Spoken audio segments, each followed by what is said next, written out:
Welcome to the Real News Network. I'm Jess Lenore in Baltimore. The nation is continuing to reel from the shooting at the gay Orlando nightclub on Sunday, left at least 49 dead, and is considered the worst mass shooting in recent U.S. history. The suspected attacker, Omar Mateen, reportedly pledged allegiance to ISIS in a call prior to the attacks. This prompted presumptive Republican nominee Donald Trump to double down on his plans to ban Muslims from entering the U.S. This is a clip of his interview with Fox News. We can't have it in our country, Brian. Something's going on, whether it's in the religion, whether it's outside of the religion. It's not maybe for us to know right now, but we can't allow thousands, and I don't mean thousands, tens of thousands of people are pouring into our country, and many of them are no different than this guy yesterday who created this horrible act. Meanwhile, in a video posted to Facebook, Mateen's father condemned his son's actions, but also said, quote, God himself will punish those involved in homosexuality. Now joining us to discuss this from Yorktown, Virginia is Junaid Ahmad. He's a professor at the University of Lahore, director for the Center of Global Dialogue, and Secretary General for the International Movement for a Just World. Thanks so much for joining us. So wonderful to be with you. We know you're just on a brief visit to the U.S. from Pakistan, but let's get your response to the attacks. And we've already heard the comments of Donald Trump doubling down on his ban on all Muslims from entering this country. He blamed Islam for the actions of the shooter. Right, and of course that was kind of expected. I think for Donald Trump, he would blame anything, any hurricane, El Nino, whatever, on Islam. And Muslims or Mexicans, for that matter. So that was quite expected. The shooting itself was an incredible tragedy and an atrocity, and I think that it's incredibly important to take the religion out of the picture, and point to kind of the general homophobia that still does exist within the United States as well, large sections of the population here. And whether or not it manifests itself in such violent shootings, there's no doubt that sentiment of homophobia is you don't have to go to the country of origin of this shooter, Afghanistan, to find it. It's very present here in the U.S. As well. And I think that the second point is that it is more of a reflection of the type of pathology of violence that has, and the gun culture specifically, that has permeated the United States over the past few years, which is now, just too massive to ignore and to hide. And I think that culture of violence, which has, of course, pervaded both within the U.S.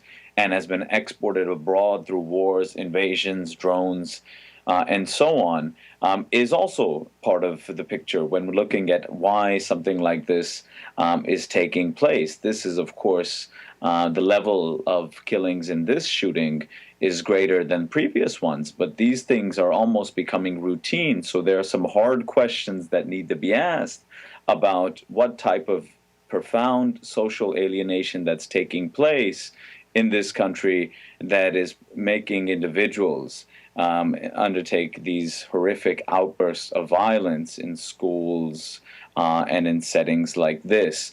And that's, besides the clear homophobia that was expressed in this act as well. And so, you mentioned how Donald Trump's reaction is more or less like what anyone could have predicted, as soon as it happened. But, this morning, in an interview with NBC's Today, Politico is reporting that Hillary Clinton is breaking from Obama and calling the attack radical Islamism. And this is significant, of course, because she is the presumptive Democratic nominee.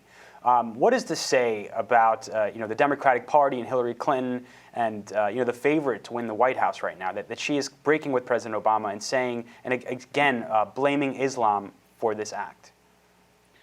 Well, it kind of depresses all of us that already knew better that Hillary is, she's a war hawk herself, calling herself a Democrat and trying to distinguish herself from nasty Donald Trump, but really herself being complicit in the way empire has operated in its wars and interventions over the past few decades, really. This is a good example of how there's not much difference when it comes to dealing with these issues internationally and domestically. That is, to once again demonize an entire faith, an entire culture, an entire people, Muslims in this case, as being responsible for this act that took place.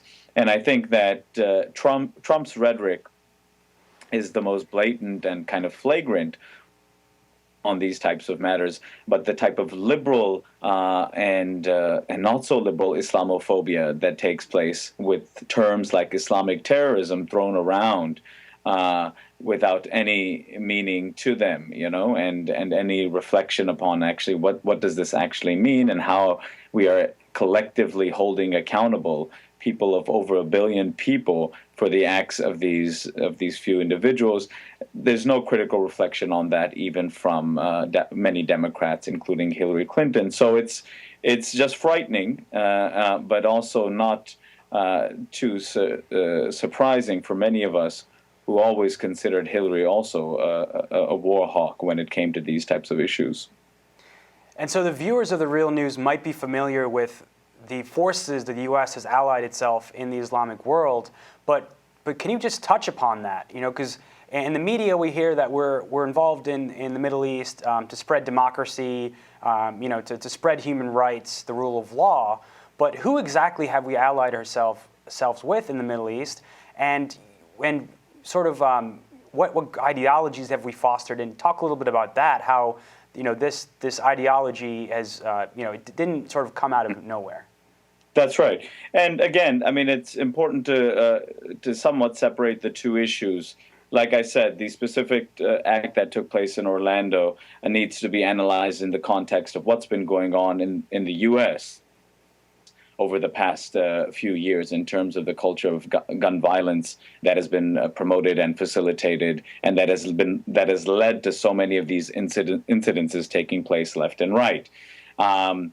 And of course, the issue of general homophobia. With regard to the Muslim world, I mean, it's been very clear this type of fundamentalist violence that has been unleashed in parts of the Muslim world and then often exported to the West as well, comes from a very specific historical political moment in which the United States decided to support many of these so-called moderate Arab regimes in their support for reactionary fundamentalist Islam as a counterweight to secular nationalism and other types of movements that were very popular in the Muslim world at one time.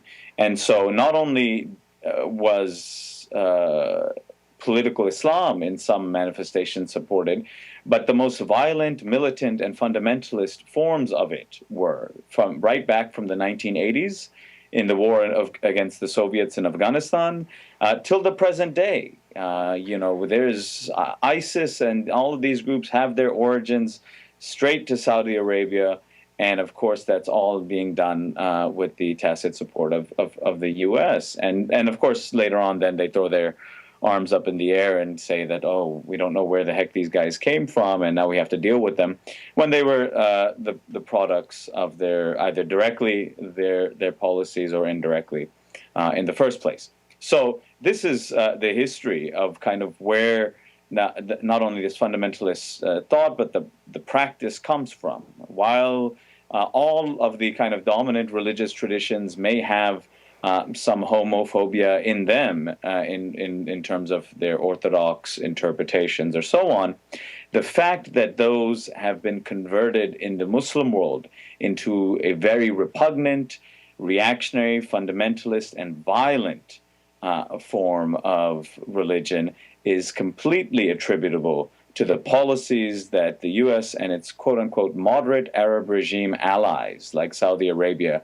have been undertaking over the past few decades. Well, we want to thank you so much for joining us. Thank you so much for having me. And thank you for joining us at the Real News Network.